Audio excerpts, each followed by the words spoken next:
Watches, but this installation is extremely simple. There's an O2 sensor bung that was welded on. Something, if a guy doesn't have a welder at home, go to a local exhaust place, get the bung welded on, and then go home with the vehicle, with the cap on the O2 bung, and do the whole install.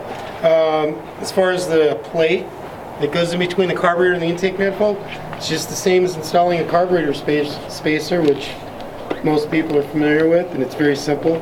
This is the controller right here. You saw it on display. It can mount just about anywhere as long as it's away from heat. The wire harness is extremely simple. There's a positive and negative and ignition source, and it's already terminated on the other end for the injector.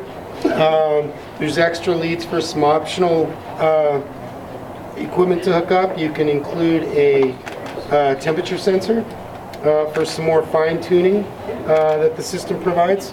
And then in the wire harness is also a pre-terminated connector for the O2 sensor, so very quick and easy and simple. And you could mount this unit inside the car or wherever the wire harness will allow. And you can see there's quite a bit of length in here. Can't remember the exact length of it, but it gives you a lot of flexibility. So we have this kit already completely installed, ready to go. It's got a carburetor, Electronic carburetor on it. And I disabled the choke and started it up this morning just to make sure everything was good to go. Make sure it wouldn't be something embarrassing. Well, the funny thing about that though is when Sam came in, this car was out over the weekend and we had it all installed and I didn't have my laptop, so I told Sam, I go, hook this thing up and make sure it works. So he literally hooked it up and literally he went in, didn't even touch the pedal and turned the key and fired up, sat there. Yeah. So it was, so it sat for the whole weekend and I'm like, okay, let's hope there's no, because if it's gonna fail, it's gonna fail in a situation like this. You don't do the normal 2 or 3 pumps. Yeah, don't do that. Not necessary. Yeah. There's an incredible value to this system because you guys are probably all familiar with a wideband O2 sensor kit. Those, a few $100s. Yeah, some of the more elaborate ones are even more expensive than that.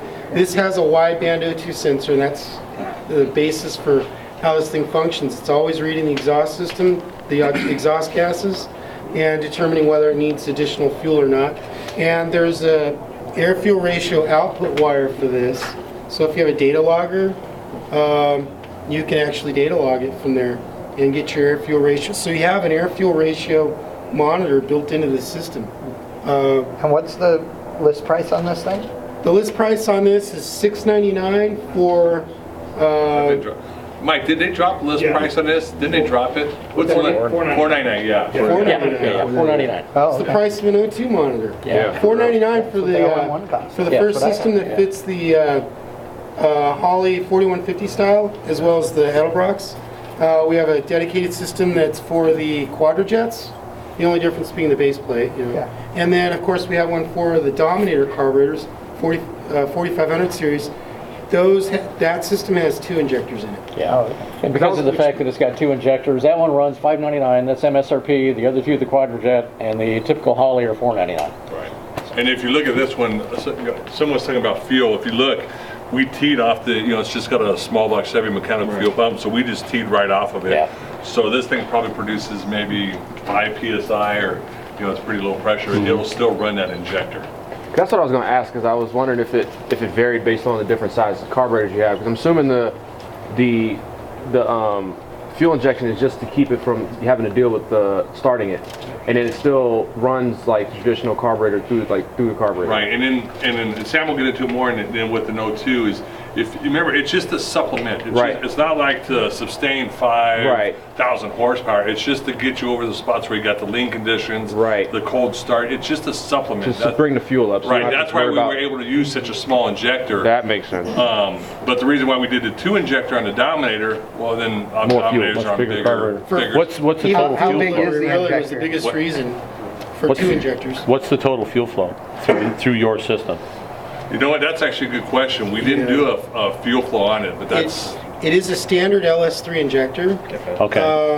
So it gives What you is an that, a idea. 40 pound, isn't it? 40, yeah. Well, but that would be at 58 Yeah. PSI, so Yeah. you're at Right. 5 PSI, so it's substantially less than that. Yeah. What I found personally surprising is you can make some adjustments with the software, and because it's a supplemental system to the the delivery fuel delivery that's already coming from the carburetor, it doesn't take much additional fuel, and it's capable of sending a lot. Do you have an idea in terms of like jet range, for example, like on a 4150 Holley carburetor? This would be worth 4 jet sizes, 6 jet sizes? Well, it's so dynamic. I don't know that we'd be able to do that because it's always monitoring with the wideband O2 sensor Right. and making a quick adjustment. Right. And if it hits the target air fuel ratio, it's no longer active. Right. Well, the reason I'm asking is because obviously it looks to me like the trick here would be to lean the carburetor out and then by a certain amount, right? Because typically most guys on the street, if you take them off and you test them, Yeah. they're all fat. Yeah. They're way fat. So if you lean the carburetor out, then you can use yours as a supplemental. So it could be slightly lean. That's why I was asking And our about stance fuel on flow. that is we haven't told anybody to lean their carburetor out because we don't want them to go that far. Right, right, So because it's a that's balancing act, yeah, which again is why the fuel flow number. So if you don't know, I would say, for storage, I would want to know that. I could measure it, Right. but it'd be best to come from you. But testing. because Yeah, I'm with you, Jeff. That's what I was Yeah. thinking. Is Yeah. put it on the dyno and see. because then what you can do is you can say, rather than take 4 shots at trying to come up with my air fuel ratio by taking my car out, run it, come back, say reach at it, I could go lean and then tell this What to do. what to do, Yeah. and it would make up that small difference of 2, 3, 4 jet sizes. No, that's something we could definitely do. We can float and give you a number if you think that'd Okay. be helpful. Oh, absolutely. I think it would be critical. Yeah, because the average guy that owns this car, for example, is playing the balancing act between trying to make this thing idle real nice, cold start good, have all the power it's supposed to have it wide open, but then be nice cruising down the freeway too at part throttle. And if things aren't adjusted just right, are you tipping into the secondaries while you're on the freeway or not, and all those kinds of things. That's where this. That's actually a good point. We could definitely work on that. If that you think would help the consumer. 'Cause- That way they don't have to go running up and down the highway 10, 20 times. Yeah, exactly. And at least they would have a range. Yeah. Yeah, We're not going to hold you directly to 6 jet sizes. Maybe it's only 5, and it would vary. Well, it'd be pounds per hour of fuel. Yeah, I was gonna So because like when I tune carburetors, tend to make them idle really nicely. If they don't have a choke, a lot of them don't. Then when they're cold, they're pigs, Yep. and that's where this is really an advantage. But you need to have that guy. He has to know, because if his idle circuit's already fat, this really isn't going to help. Right. No. No, that's a good point. We'll definitely look into that. If you think I that get would people help. all the time who say, "Oh, my carburetor works great because I get out, it's stone cold. I hit the throttle once, I hit the key, and it idles just fine." I said, "Well, that means your carburetor's too rich, because when it warms up and all your temperatures come up, It starts your air choking on fuel itself. ratio is going to be 1.5, 2 air fuel ratios richer than it should be. Yeah. right. It's idling at 12 and it should be idling at 14. Right. I see like the guy with a pretty nasty big block with a Dominator on it that doesn't need a Dominator but wants it because it's a Dominator, and who Right. doesn't want one? Right. Liking this because a Dominator that doesn't have enough air flowing through it is hard at those low RPM, like Yeah. that cold start Right. deal Yeah. and all that. I can see that as being kind of the fun way to get away with I've your been getting a Dominator. lot of Another- feedback another- with I was gonna say Dominator another guys thing is on the the throttle sportsman stop. guys. They're loving this, and I didn't even expect that. But guys with throttle stops, typically have lean condition when the throttle stop's active, and comes off transitioning when back it to comes- wide open throttle. Yes. Yep. Those Yeah. guys are benefiting tremendously from that system. I didn't think about that. I but didn't that's think of pretty- that It'll personally. react And much that's faster. been the biggest feedback on the Dominator system so far. Yeah, but Kevin has tested Yeah. the hell out of that, I'm sure. So that's Yeah. pretty cool. Yeah. So the other thing, just personally, you adjust the idle mixture screws and get the right idle mixture. And I've found just off idle, where those idle mixture screws are still an active circuit for a lot of your light throttle cruising. If you have your idle just right, then light cruising, you're either too rich or too lean. And if you adjust that, then you've messed up your idle adjustment. So you can't really have both from those idle mixture screws, but with this system, you can set it, and where you lean just off idle, this kicks in and reacts just Yeah, that might be an advantage for like big cam engines where that's usually an issue, is to stumble right off idle. So the software is very simple. You don't have to be a fuel injection programming expert. It's so simple. You set your target air-fuel ratio. Anytime the system sees this air-fuel ratio drop below your threshold that you've adjusted, it becomes active. Once it's active, you can adjust how sensitive that is, how fast it responds. So there's very basic settings you can put in. They're very effective, and it takes care of the rest for you. So you can also split up the idle setting, your target air-fuel ratio. You can separate that out from part throttle and wide open throttle setting as well. So you can have two different air-fuel ratios you can set up. And you give the guys starting points in the software. There is a starting point in it, and it's a little on the rich side, and you can make a change and you can see the effectiveness of it right away. And I'm going to display that for you guys. I'm going to show you actually. Now this car does run pretty eye-watering, I want to say rich, but we got it even at 15 to 1 and it was still a little, the ignition is probably not dialed in on this. So we're not going to run it too long. But I can display on how effective a small change on it is. So you can see it on the screen. So any other questions before we start this thing up? Does it do a pre-squirt when you turn the key on? Does it inject fuel? Yes, it does. Actually, before we start, if you guys can come around and look at the screen. I apologize for this not being larger, but I'll give you a rundown of the adjustments we have, or the things you can adjust. So this is the software here. You've got the idle air-fuel ratio that you can set, and then below that is everything other than idle. So you set the RPM range. I need to look at the bigger screen like you guys are. Trying not to block it though. So injector, for this system, there's only one injector on there, so it's injector 1 that's active. The settings that you would make on injector 2 for this particular one just won't be active, it won't do anything, because the other connector's not hooked up. But proportional coefficient and integral coefficient, that's explained very well in the instructions. It's basically how quick it reacts and how big of a change it makes. And you can just play with those numbers because it's probably going to be different for every engine. Big block Chevy's probably going to want something very different than this small block that we're going to mess with here. And minimum RPM setting, usually would set that for a very low number, like 500 RPM. And then idle RPM, hard time reading this. Idle RPM limit is the maximum, so you would set that typically over 1,000 RPM, 1,500. So that's where it sees the transition to That's where it's cruise separated RPM? out. Okay. Yeah, so if you wanted 14.7 at idle and off idle light cruising, you can choose the right RPM where that goes into your second air fuel ratio, so it's not too lean. You can have the stoichiometric ratio for gasoline or E85 or alcohol. So the injector is rated for E85 and methanol Yep. as well? Okay. And again, that injector is just a replacement injector, the same equivalent to an LS3 injector.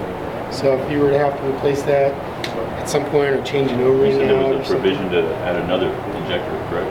No, there's the Dominator system, the Dominator plate has two injectors in it. Gotcha. The other systems, the other two just have one. Gotcha. And they don't have provision for the To other add one, it's just for the Yeah. Dominator. You could machine that in there, but I don't think you'd need it. With the amount of fuel delivery, with me playing around with this thing today, it can add so much fuel, it could flood it out. And you could just kill it. Well, when you brought up the 85, that's what.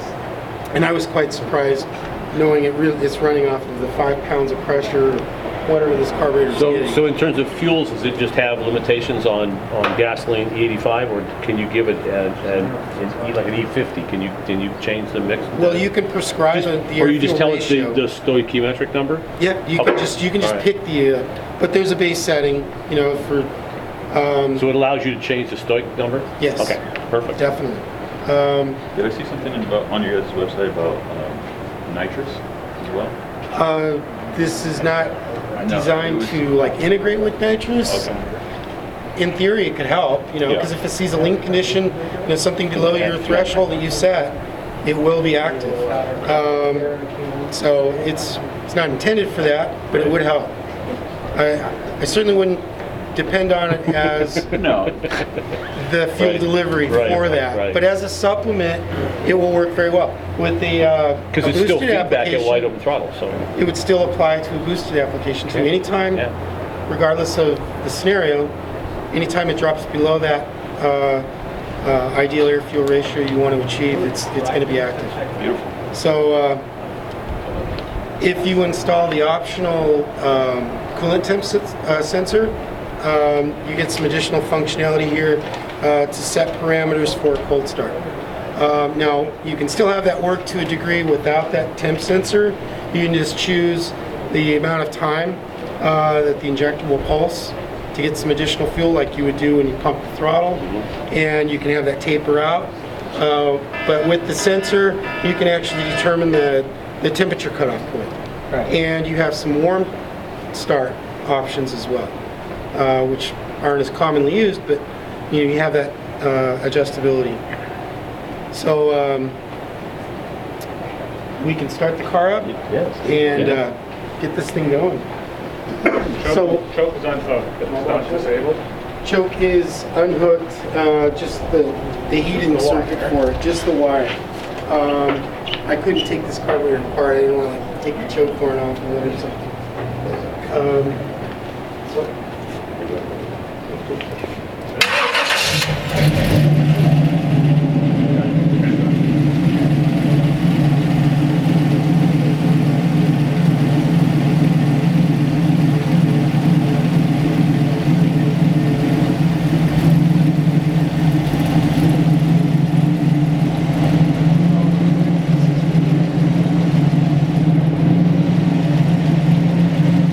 Setting that are in there right now.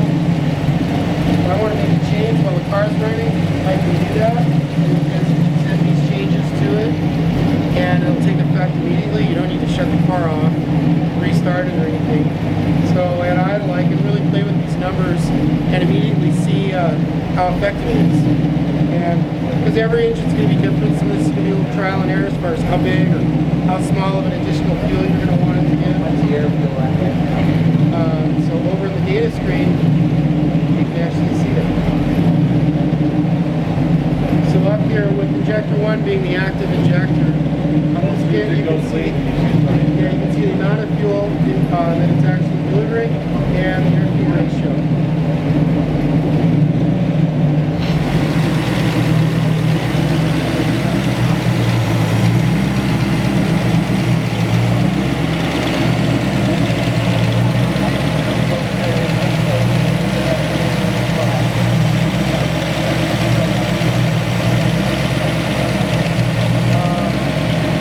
That I don't know. I will I'll let them know. The initial info is there.